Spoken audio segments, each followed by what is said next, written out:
kontinu berdekatan begini berarti melanggar protokol. Saska Indah Pak.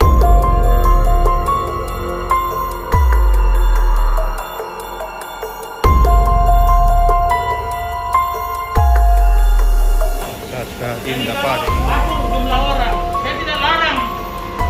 Oke silakan, tapi tetap kapasitasnya setengah.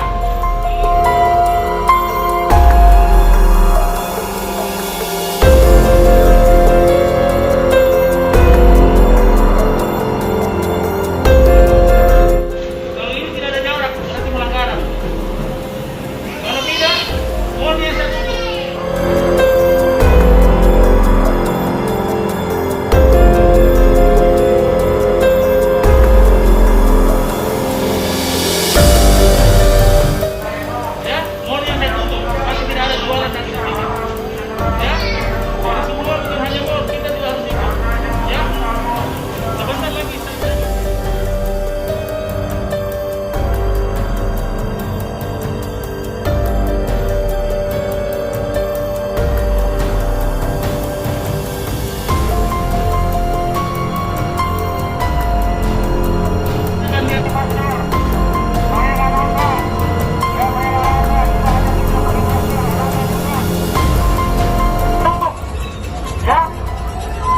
Segera, sampai lari segera, mana petugasnya?